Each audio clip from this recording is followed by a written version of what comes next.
2. And we're waiting for number 3 to kick in.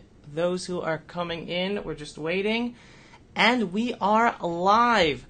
Hurrah. Good morning, Melanie. Hello, Abby. It seems Good morning. It's been an age since we last met. It has been far too long, but it's been summertime, so you deserve some downtime. I did, and I was much appreciated. I had a good summer, and I hope you have, and I hope everyone out there has had a good summer too. Yes, it's kids are back in school. The holiday season is upon us for the Jewish people around the world, and so we're getting all ready for that. Right, we just get off a vacation, about to go jump onto another vacation. All right, but away from vacation, the world has gone on. It's gone on in the same way, but everything's got the same but worse. The same but worse. Yes. All right, let's get right into this, because these are actually huge issues that affect society, affect humankind. I'm a big believer that anti-Semitism, and I've tweeted about this and written about this extensively. Any society where anti-Semitism becomes institutionalized ends up self-destroying. Absolutely, it's the marker of a society that's destroying itself. It destroys its Jews. It destroys itself. Right, so it's not just a Jew issue, anti-Semitic, it's a whole societal, humankind issue. Great, wonderful to be on the same page about that. All right, let's get right into it. Britain. London billboards right now are filled with signs that say, Israel is a racist endeavor. What is going on in London, in Britain, in Parliament, Corbyn? What can you shed on us that? In short measure, uproar. And it continues. The billboards you describe, totally offensive. Israel is a racist endeavour, put up by some pro-Palestinian organisation, I think more or less overnight. I don't know how many there are. I don't think there are that many, and they will be taken down. Probably by the time we're speaking, they may have been taken down. Oh, really? You know something's in the works to have them taken down? I read in the press this morning that someone said they will be taken down. I don't know. Anyway, the fact is they went up. They went up in response to the latest stage in the continuing agony of the Labour Party over anti-Semitism. And they're in direct response to how the Labour Party seemed to be staggering towards what some of them hoped would be, or all of them hoped would be, a conclusion to the great row over anti-Semitism that has been raging for months, but actually has just turned out to be yet another chapter in the row. To cut a very long story short, after months and months of revelations of ever more appalling demonstrations of anti-Semitism, and both against Jewish people overtly and against Israel by members of the Labour Party and Labour Party supporters, and the leadership of the Labour Party's refusal to adopt in full the definition of anti-Semitism put out by the International Holocaust Remembrance Alliance, including its examples, which included examples of, for example, if you call Israel racist or Nazi, or if you accuse Jewish people in Britain of not being properly British because they support Israel. In other words, all the stuff that's kind of Israel-related, all those examples, the Labour Party leadership, led by Jeremy Corbyn, refused to accept because they wanted to continue to be able to call Israel a racist state, a Nazi state, an apartheid state, and so on. And that was the standoff. And the row got so bad that even Corbyn's allies decided that it had to be brought to an end. His allies in the trade union movement in particular brought pressure to bear. You have to adopt the entire definition in full, including all the examples. That was understood, and in due course the National Executive Committee of the Labour Party's ruling body met this week in a very angry and disputatious meeting, went on for hours, and they agreed to adopt the entire definition and all its examples. However, Jeremy Corbyn wanted to add something. He wanted to add a passage saying that it should not be considered anti-Semitic to describe Israel, its policies, or the circumstances around its foundation as racist because of their discriminatory impact, or to support another settlement of of the Israel-Palestine conflict. In other words, Jeremy Corbyn wanted to be able to say that Israel was racist in its policies, but racist in its very establishment, in its very identity.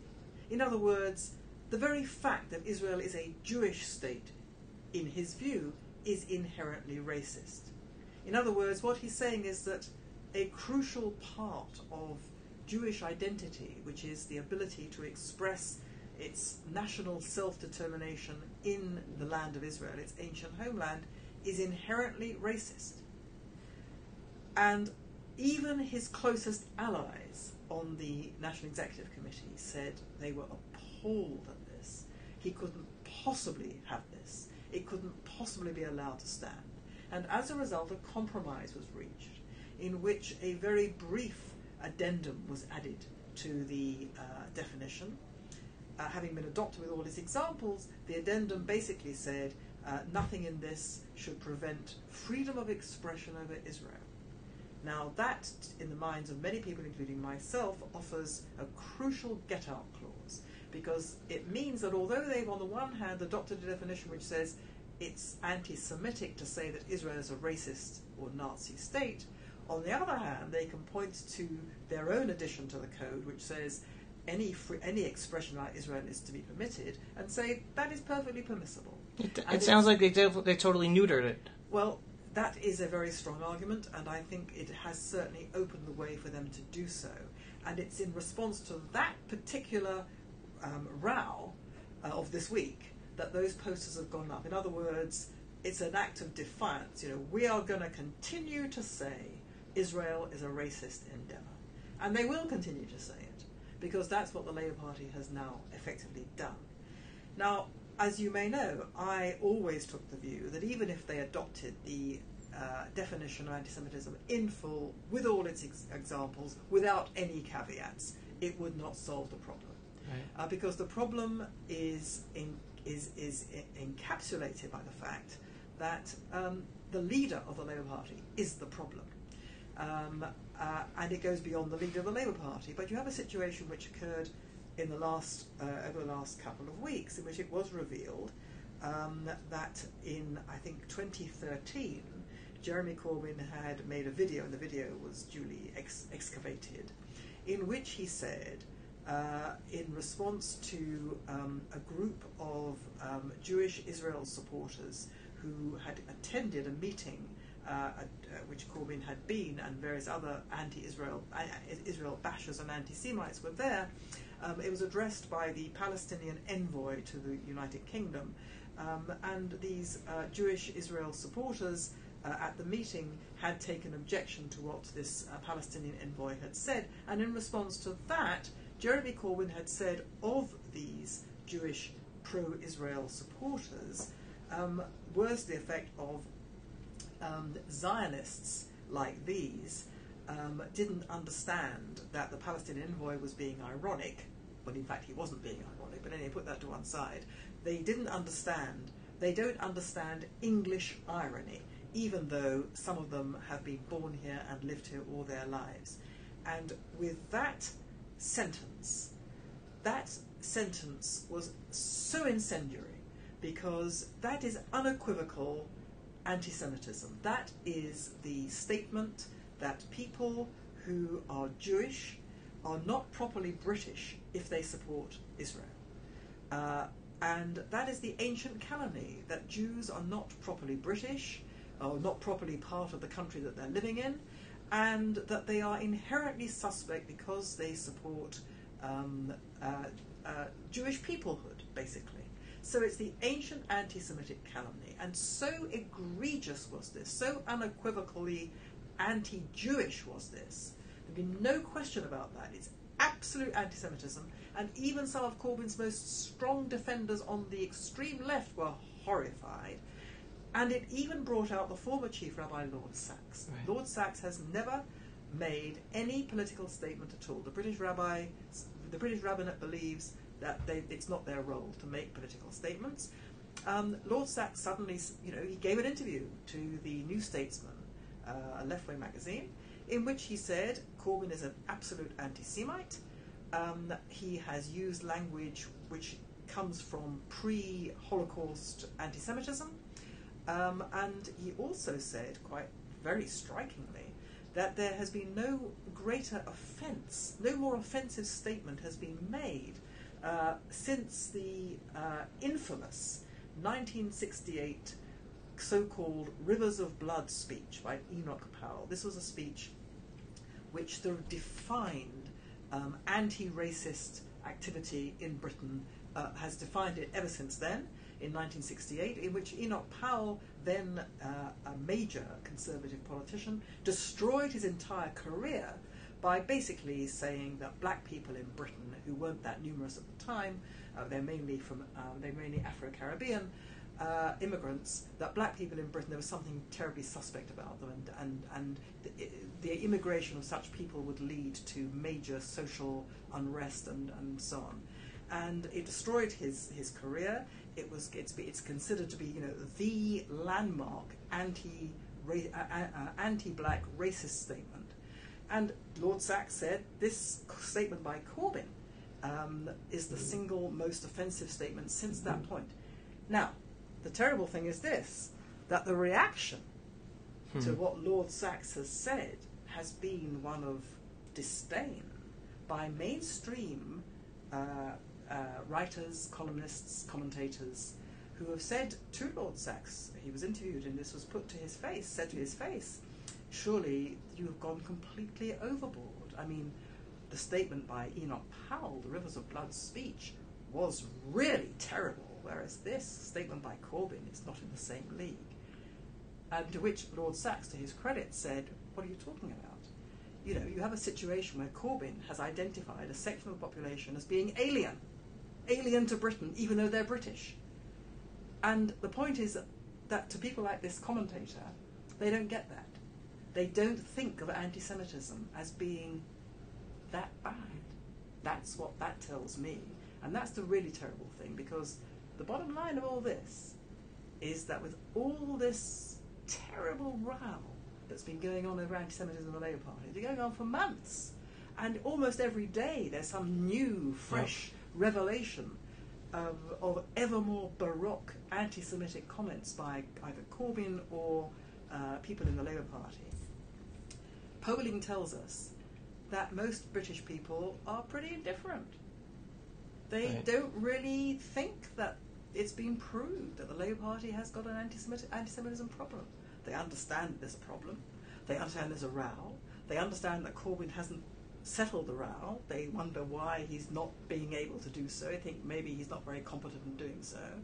But they don't take away from this the idea that there is something profoundly rotten in the Labour Party. And beyond the Labour Party, there are people, decent people, who've leapt up and down and said this is terrible and the Labour Party has squandered its entire moral capital. It can never again pose as a decent party, all of which is correct in my view.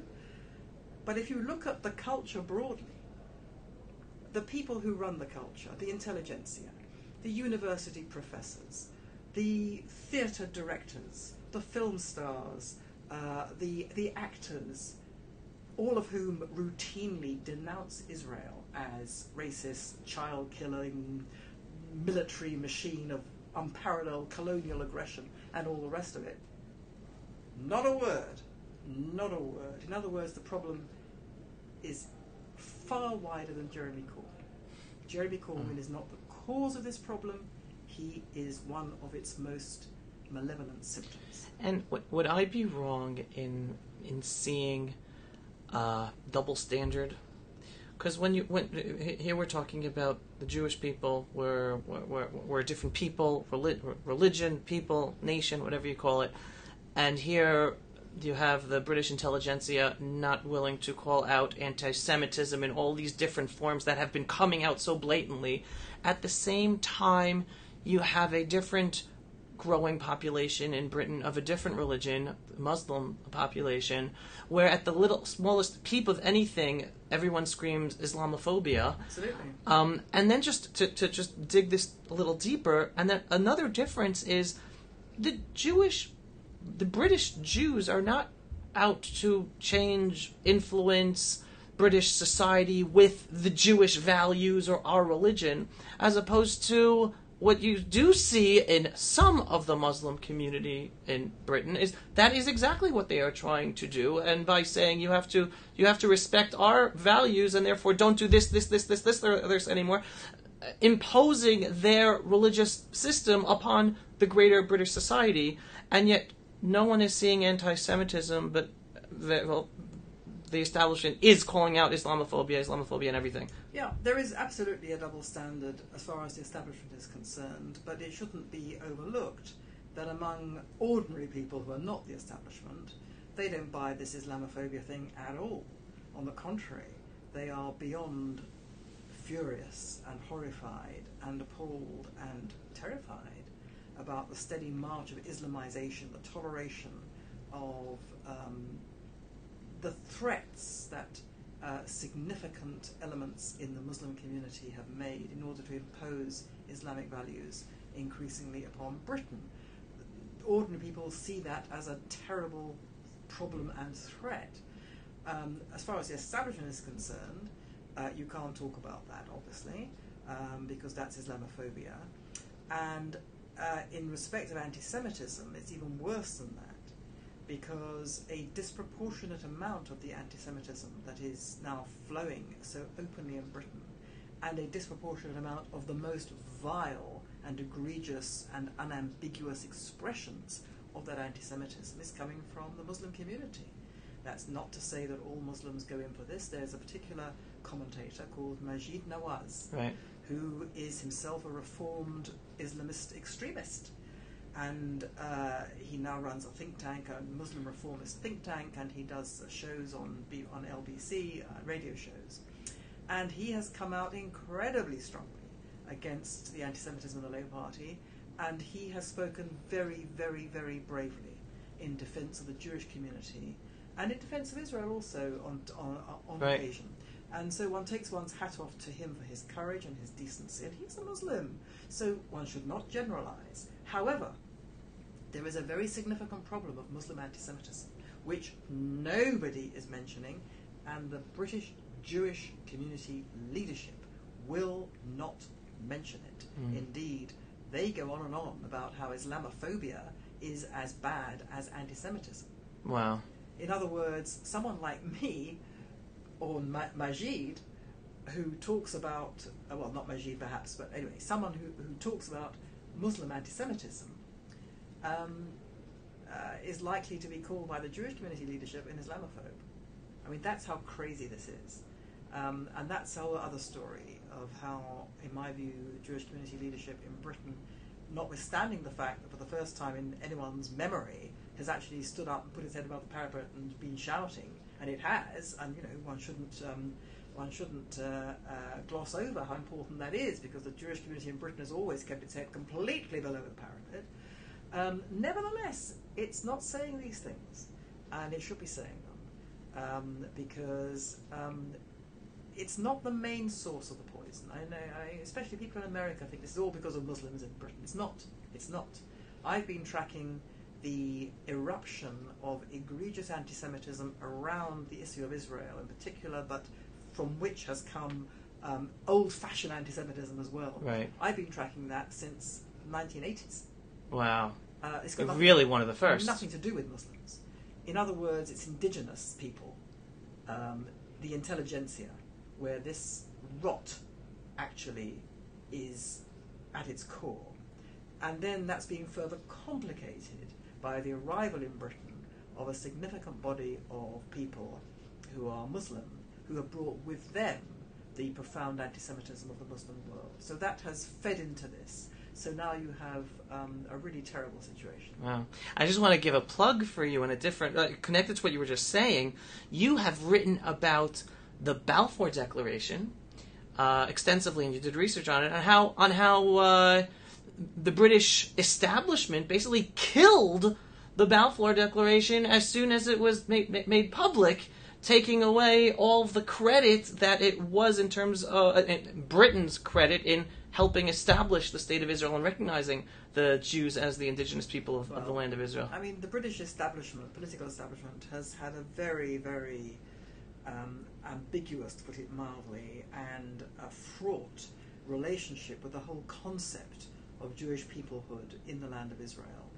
I mean, the Balfour Declaration was the high watermark of philo-Semitism, of Christian Zionism, and of the deep belief by the majority of the British political establishment in the redemption of the Jewish people in the land of Israel, which came into being in the Balfour Declaration. There were political considerations as well, geopolitical, strategic considerations, but it wouldn't have happened without that basically Christian Zionist-fueled belief that the Jewish people were the only people entitled as a matter of history and morality, because they were the only people for whom the land of Israel had never been their national kingdom.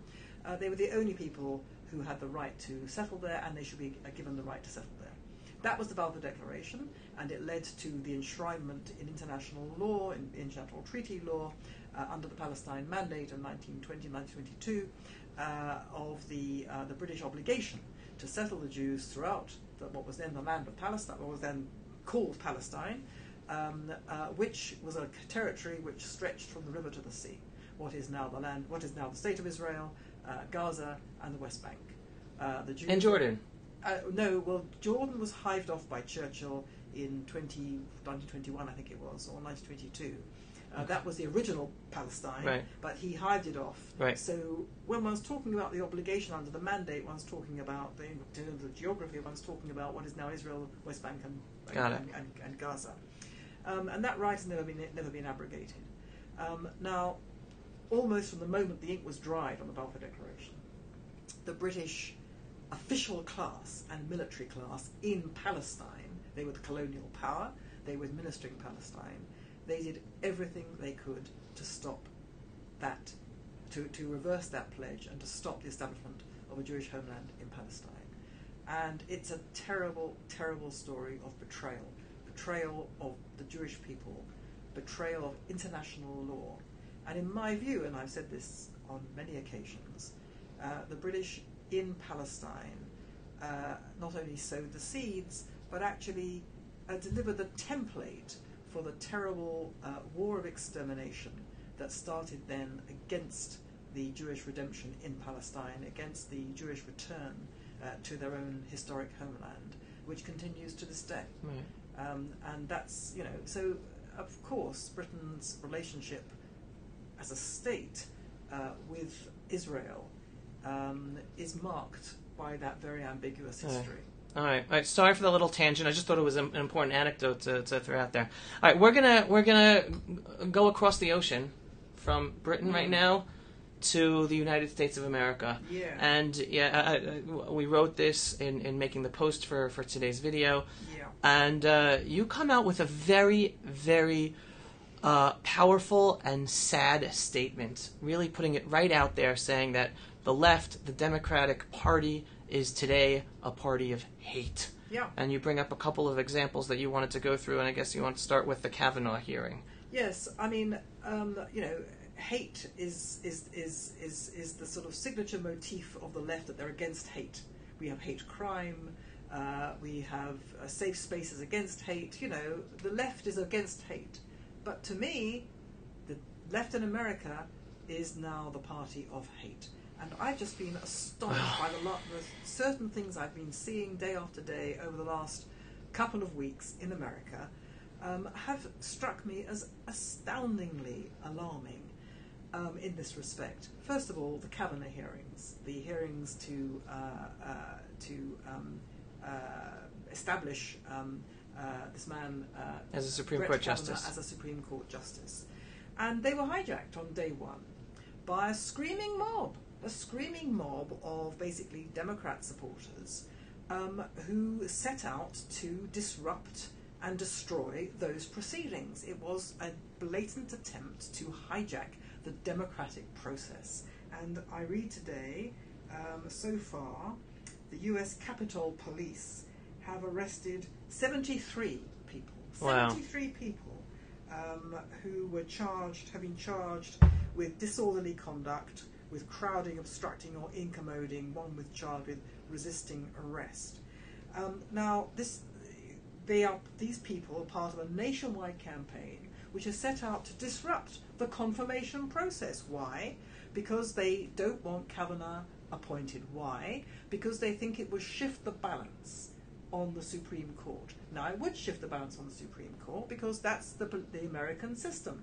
New president comes in, he has the power to nominate justices for the Supreme Court who are then approved or not by Congress, and depending on the political complexion of the president and Congress, you can get a Democrat dominated Supreme Court or a Republican dominated Supreme Court. Now, I'm a Brit. I think that whole system is absolutely dreadful. To me, a Supreme Court, the administration of justice, should be completely removed from politics. But that's because I'm British. But that's the American system. Everybody knows. President changes, Supreme Court changes. Now, these people have set out to disrupt that. Why? Because they don't like the fact that this man does not accord with their beliefs. Now, as far as I can see, this man is a stellar nominee for the Supreme Court in that he is above politics. To me, that is what justice is all about. It has to be absolutely apolitical. And this man, in his confirmation hearings so far, has made it clear that what he stands for is completely, is just the rule of law, to interpret the Constitution, to interpret the law as the law, and to have absolutely nothing to do with any political statements or political positions. And that, to me, is what justice should be about. It's dispassionate. In other words, he is an ideal candidate for anyone who really is concerned about justice and democracy. But here are people who won't have it. And it's not just a mob that just took control of the disrupted that first day of the hearing. But here is Senator Dianne Feinstein, the Judiciary panel's top Democrat, who is supporting them. She says, I think it's really important that people, as well as the judge, the nominee, understand how strongly we feel and why we feel that way.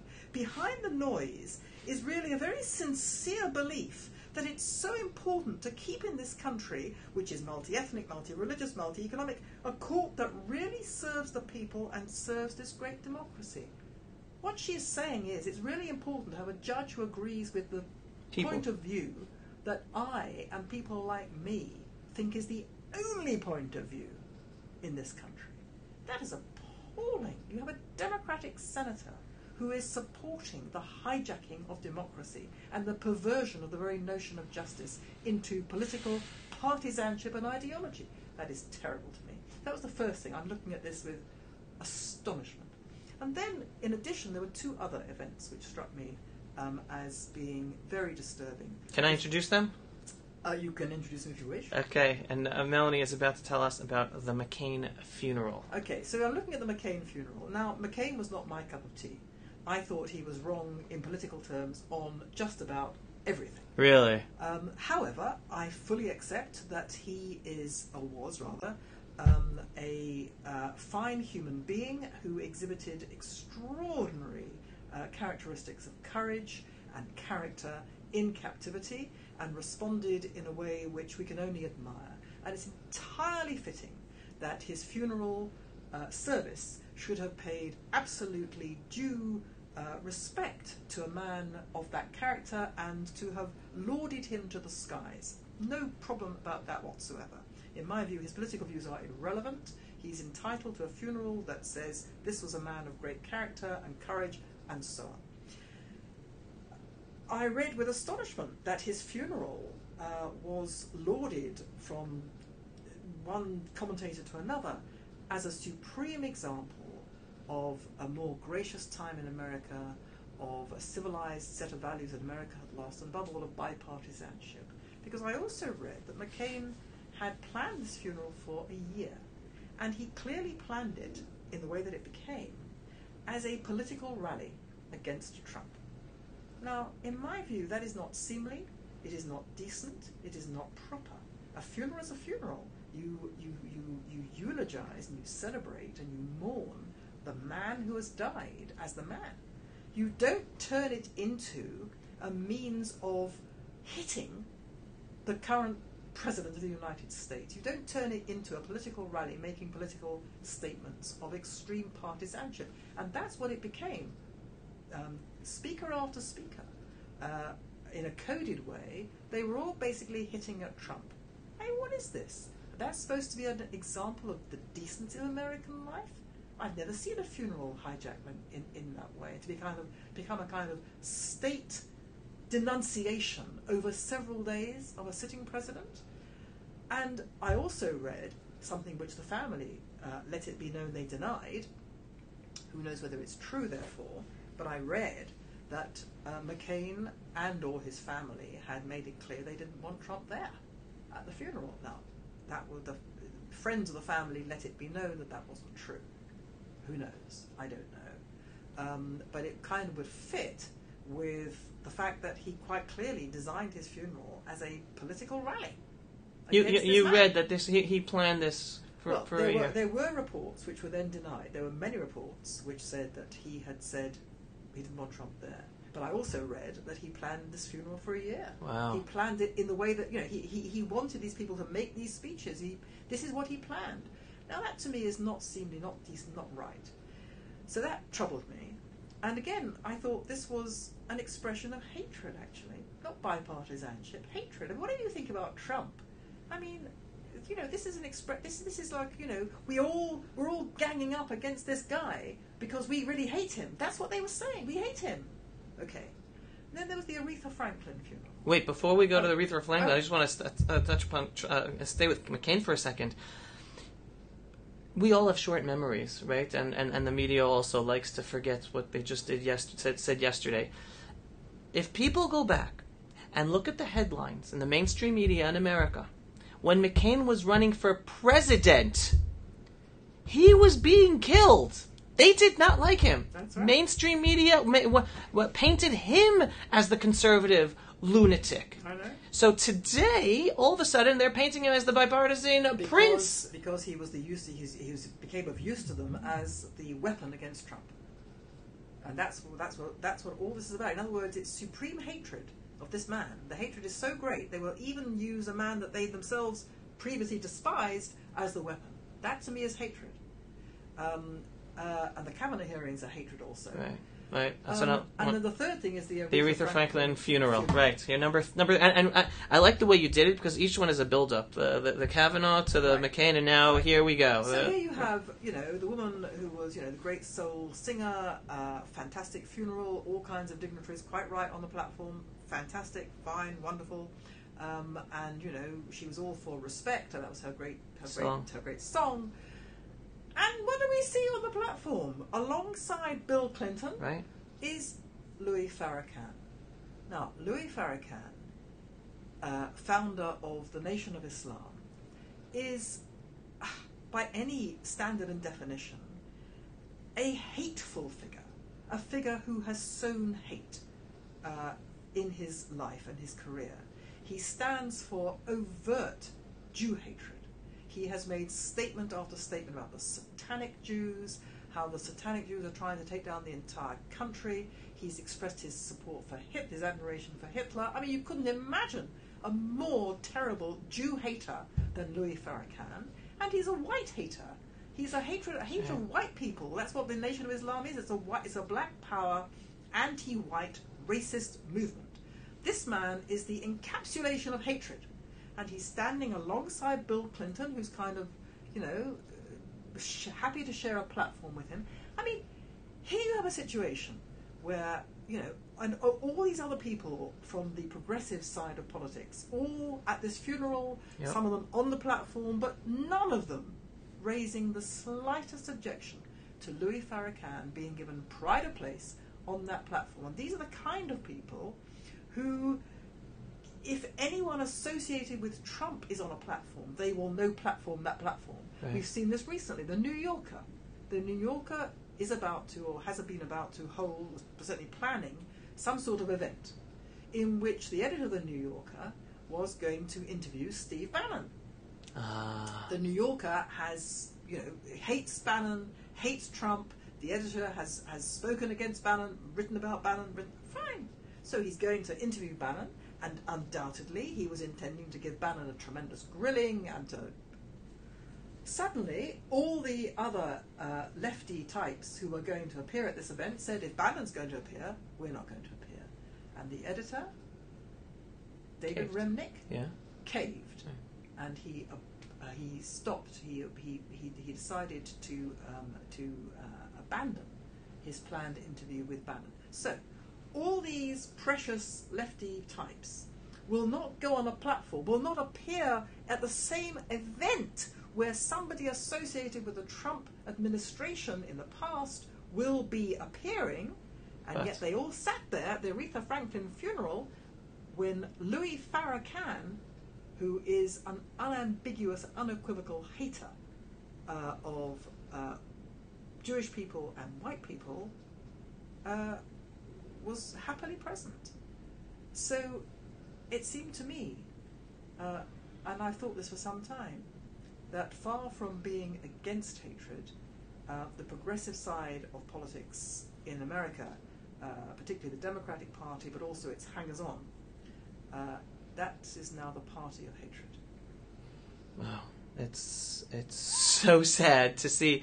Each thing on its own is sad, and then when you just see all these different pieces of the puzzle, it's just devastating if people actually open their eyes and sees what's going on in front of them.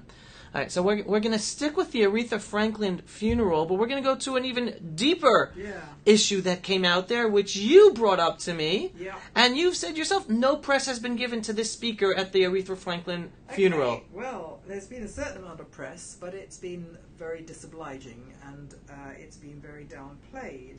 At the Aretha Franklin funeral, one of the eulogies was given by a person I'd never previously heard of, called Pastor Jasper Williams of Salem Baptist Church in Atlanta. Right, and this is not the pastor who had that incident with the singer Grand. This is a different pastor who spoke. Okay. So he spoke, I think, for about 50 minutes, and his eulogy has caused uproar. He has been denounced by the Franklin family. He's been accused of every thought crime known to humanity: misogyny, racism, etc. And there's a black pastor. So what did he do? Right, and he was invited to speak there. Okay. So what did he say? He'd been excoriated on Twitter and elsewhere for misogyny, bigotry, and perpetuation of false science on race. Right? Okay. So what did he say? What's his crime? He said that it was entirely wrong for black women to bring up children on their own, that black children needed fathers, and that marriage had been put back into the black community. He said, black America has lost its soul. Black women are incapable of raising sons alone. The Black Lives Matter movement was unfounded in the face of black-on-black crime. He said, he emphasized the need for more African Americans to return to church and more men to return to their families. And he said, where is your soul, black man? As I look in your house, there are no fathers in the home no more. He preached that as proud, beautiful, and fine as our black women are, one thing a black woman cannot do, a black woman cannot raise a black boy to be a man. He described as abortion after birth, the idea of children being raised without a provider father and a mother as the nurturer. He said the Black Lives Matter movement was rubbish, worse, in the light of black-on-black crime. He said, it amazes me how it is when the police kills one of us, we're ready to protest, march, destroy innocent property, we're ready to loot, steal, whatever we want, but when we kill 100 of us, nobody says anything. Nobody does anything. Black on black crime, we're all doing time. We're locked up in our mind. There's got to be a better way. We must stop this today. And then he said these words. Can you imagine the impact of this? No, black lives do not matter. At which point someone, I think it was Stevie Wonder, shouted out, black lives do matter. And there's uproar over this. How could he say black lives don't matter? And he says, black lives will not matter. Black lives ought not matter. Black lives should not matter. black lives must not matter until black people start respecting black lives and stop killing ourselves. In other words, he told a series of needed home truths to his own black community in their own interests. He said, what are we doing? We are ourselves killing our own children. We are ourselves destroying their lives because we are not bringing them up with a father and a mother present. We have told ourselves lies that women can bring up children by themselves. It's not true. We have to take responsibility for our own failings, for our own community deficiencies. This is the way the black community, this is the only way the black community can raise itself out of this appalling situation it's in which its children are dying at the hands of other black people, not to mention the lack of opportunity and the lack of social advancement and economic advancement among the black community and all the rest of it. In other words, he's giving them the wherewithal to better themselves. He's speaking from the heart on behalf of the best interests of his own community, and for that he has been excoriated. The Franklin family has denounced him. They said this is appalling. He's been denounced as insulting women, as insulting black people, as espousing racist doctrine, for telling the truth. For telling the truth. This is a terrible thing. Now, I've travelled a little bit in America looking at the black community and crime in the past. And I've encountered, they're always pastors, just like Pastor Williams, black pastors. Some of them have been in the past, I'm thinking in particular of a group of pastors I encountered somewhere or other in one city where the black on black murder rate was so appalling.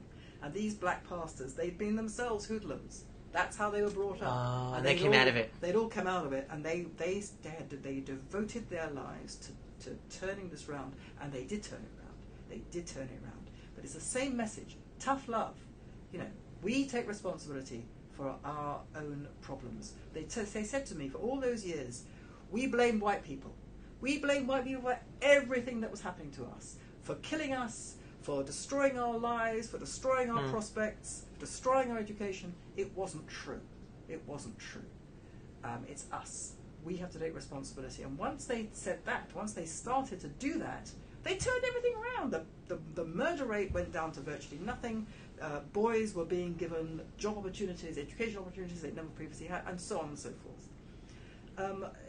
What Pastor Williams has said, therefore, is not new. It's not unique to him. And there are, other black people, including pastors, and including some writers. Some great writers have said this also. Great writers, great black writers. But generally they're not listened to. And unfortunately, white liberals, white lefties in America go along with the haters. They go along with the narrative of hatred of white people, which not only is racist against white people, but it keeps black people permanently down and out. That's what white liberals do. Right. You couldn't imagine a better recipe for ensuring that the lives of black people don't matter than the agenda followed by the American progressive wing of politics in the Democratic Party. Well, it's very interesting, to connect what you're talking about on a political plane. A very, very outspoken black American woman today is Candace Owens. Are you familiar with her? Yes. And one of her famous phrases that she uses is, we have to free ourselves from the plantation, and she calls the Democratic Party the plantation. She goes, the KKK were Democrats, and back then they used to lynch us physically. Correct. Today they lynch us using the media and using shaming anyone who comes out against the democratic system or independent thought. They lynch us. And it's time for the blacks to leave the plantation of the Democratic Party. She couldn't be more right. I have no idea whether an increasing number of black people are seeing this for what it is. Well, the latest polls that she's been pushing out there is, whereas last year I think this was Rasmussen polls. Yes. Black community had 19% approval rate for President Yes, Trump. Now yes. it's up to 35%, which, Yes. from her perspective and others, are saying this Yes. is a tsunami going on. I've read the same statistic, and that's largely to do with the fact that so many more black people are having jobs Right. as a result of Trump's policies. Indeed, but the people who are dying in the last ditch for the politics of hatred are going to be white liberals. That's the truth of it. White so-called liberals. The damage they are doing to decency and to the lives of the people who are the most vulnerable can't be overestimated. Right. So we are just about to, next week is the beginning of the Jewish New Year, the Jewish holiday of Rosh Hashanah, a time of reflection, introspection, beginning anew. What positive message can you give us, Melanie, going into this new Jewish year? My goodness me, Abby, it's a world in turmoil. I am actually optimistic, as you know. I'm a little ray of sunshine, always. Always. But for the reasons that we've talked about before. The kind of things we've been talking about are just examples of what's going on, which in my view is a titanic and ultimate struggle for the soul of the free world, the soul of the West, and for decency and truth and all those things. And I don't know how this is going to end. It's taking place in Britain around the Brexit issue, which stands proxy for a much wider culture war. All right. It's taking place in America around the figure of Trump, who, regardless of whether one thinks he is a ghastly human being or not, he stands proxy for this culture war also. That's what he's fighting. He's fighting the people who voted for him want him to restore American values based on values of decency and freedom and the rule of law and all those sorts of things. And in Europe, there's a different kind of fight, but it's basically the same fight going on for the soul of European Western civilization. I have no idea how this titanic fight is going to develop. I fear we're in for a lot more terrible shocks before very long. All I can say is that until Brexit and Trump, I just thought then that the West had it, and that there was no way that it could survive the unchallenged grip of an orthodoxy which is basically against the West. And now there's a fight. There's a fight to the death over this. And so it may be that the West will go down, and as I say, I think there are going to be some terrible shocks in store for us, and they may happen in the next year. But on the other hand, there are all kinds of other positive things that are happening as a result of this war going on, or this war being engaged. Because there's a fight back. There's a fight back by people who are innately decent, and who know the difference between truth and lies, who know the difference between justice and injustice, who know the difference between aggressor and victim.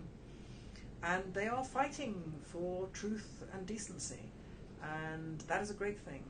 And that didn't happen. That wasn't the case before. So, the fight is on, and the next year we'll see an intensification of that fight.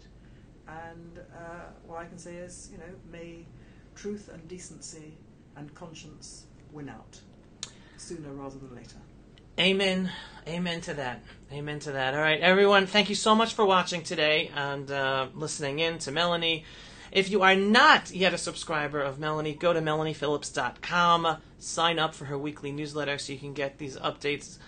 You hear about what's going on in the world. This is serious. It affects all of us, Jew and non-Jew alike, even Muslims, anyone who wants peace, wants a good future for all of us.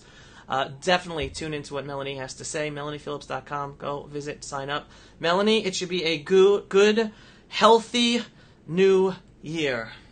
And a safe one. And a safe one. Be well, be safe. And everybody out there, thank you for watching and listening. And be well and be safe. Take care, everyone. Thanks for watching.